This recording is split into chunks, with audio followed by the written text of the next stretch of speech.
मित्रांनो, आजपासून मिरुग नक्षत्राची सुरुवात झालेली आहे आणि राज्यामध्ये अद्यापही मान्सूनचा खंड सुरू आहे. नमस्कार मित्रांनो, द लाईव्ह वेदर यूट्यूब चॅनलमध्ये आपलं मनापासून स्वागत आहे. या व्हिडिओमध्ये आपण पाहणार आहोत राज्यामध्ये मान्सूनचा खंड या संपूर्ण आठवड्यामध्ये कसं असणार आहे आणि या संपूर्ण आठवड्यामध्ये कोणत्या भागात पाऊस पडण्याचे अनुकूल वातावरण आपल्या राज्यामध्ये निर्माण होणार आहे. या संदर्भातले सर्व अपडेट आपण या व्हिडिओमध्ये तुम्हाला सांगण्याचा प्रयत्न करणार आहोत. सध्या आपण पाहू शकता राज्यामध्ये तुरळक ठिकाणी ढगाळ वातावरण असून मागच्या 24 तासात राज्यात काही ठिकाणी तापमानात सरासरीपेक्षा वाढ झालेली आहे.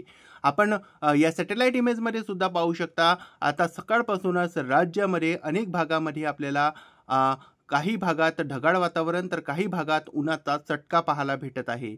त्याच काळात या आठवड्यात आपल्याला बंगालच्या उपसागरात कमी दाबाचा क्षेत्र निर्माण होताना दिसू शकते आणि या कमी दाबाच्या क्षेत्रामुळे विदर्भाच्या भागात येणाऱ्या 13-14 तारखेला पाऊस वाढताना दिसू शकते, अशी शक्यता या आठवड्यासाठी आपल्याला दिसत आहे. संपूर्ण माहिती आपण व्हिडिओमध्ये तुम्हाला समोर सांगण्याचा प्रयत्न करणार आहोत.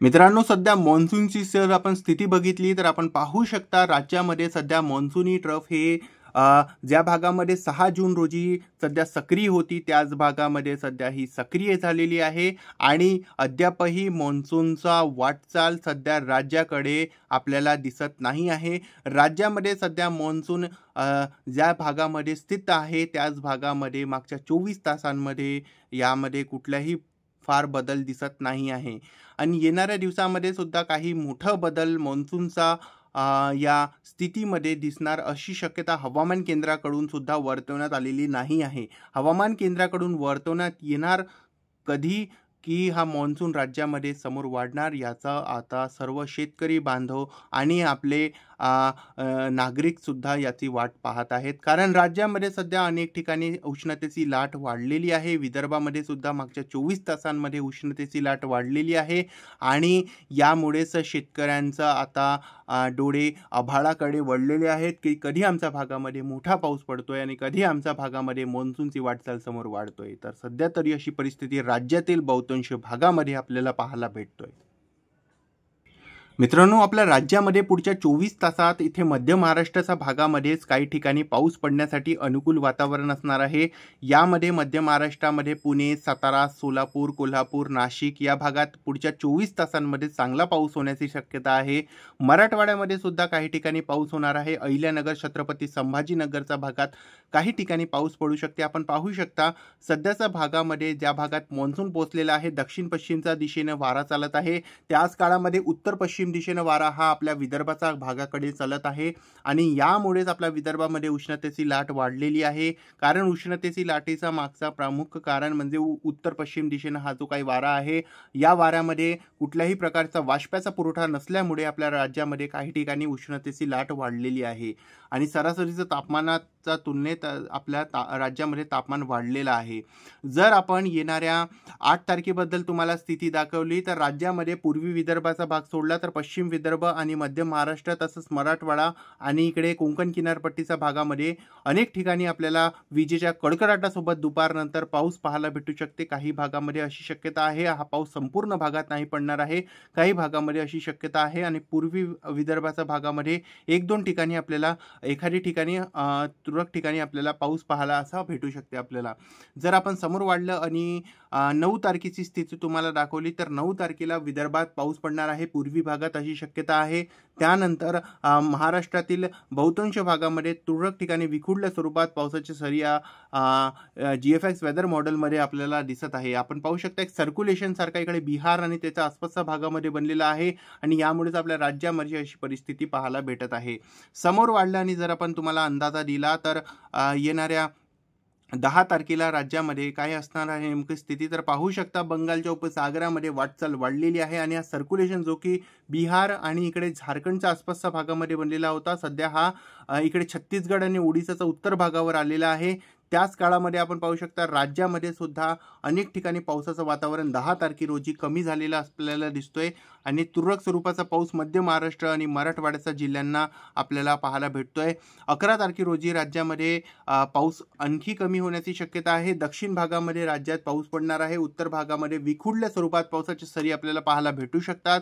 त्याच्यानंतर 12 तारखेला आपल्याला बंगालच्या उपसागरामध्ये कमी दाबाचं क्षेत्र पाहायला भेटू शकते. दरम्यान हा ओडिसा आणि त्याच्या आसपासच्या भागामध्ये कमी दाबाचं क्षेत्र इथून निर्माण होताना दिसत आहे आणि यामुळे विदर्भामध्ये काही ठिकाणी पाऊस पडणार आहे. कोकण किनारपट्टी, मध्य महाराष्ट्रामध्येही पाऊस पडणार आहे. त्यानंतर जर समोर वाढलं आणि आपण जर बघितलं तर 13 तारखेला राज्यामध्ये पाऊस वाढण्याची सुरुवात होणार आहे आणि राज्यामध्ये दक्षिणपासून पाऊस वाढताना दिसणार आहे. विदर्भामध्ये सुद्धा पाऊस वाढणार आहे. मध्य महाराष्ट्र, मराठवाड्यामध्येही पाऊस वाढणार आहे. अनेक जिल्ह्यांमध्ये 13 तारखेनंतर आपल्याला पाऊस वाढताना दिसणार आहे. 14 तारखेला राज्यामध्ये मुसळधार पावसाला सुरुवात होणार आहे. इकडे आपण पाहू शकता मध्य महाराष्ट्राचा दक्षिण भाग तसंच कोकण किनारपट्टीचा दक्षिण भागामध्ये मुसळधार पाऊस पडणार आहे. काही भागामध्ये अतिवृष्टी सुद्धा होऊ शकते. खास करून दक्षिणचा भाग, गोवा आणि त्याच्या आसपासच्या भागामध्ये अतिवृष्टी होऊ शकते. विदर्भामध्ये सुद्धा येणाऱ्या 13-14 तारखेपासून मुसळधार पावसाला सुरुवात होताना दिसणार आहे. त्यानंतर जर आपण समोर बघितलं आणि 15 तारखेची स्थिती बघितली तर 15 तारखेला राज्यातील बहुतांश भागामध्ये मुसळधार पावसाची हजेरी लागू शकते. अनेक भागामध्ये मान्सूनी पाऊस जबरदस्त रूपामध्ये बरसण्याची शक्यता आहे आणि जोरदार पाऊस राज्यामध्ये 15 तारखे रोजी सक्रिय आपल्याला पाहायला भेटू शकतो. सध्या महाराष्ट्रामध्ये पावसाचा खंड पडलेला आहे आणि या आठवड्यात राज्यामध्ये पाऊस कसा पडणार आहे यावर सध्या शेतकरी लक्ष ठेवून आहे.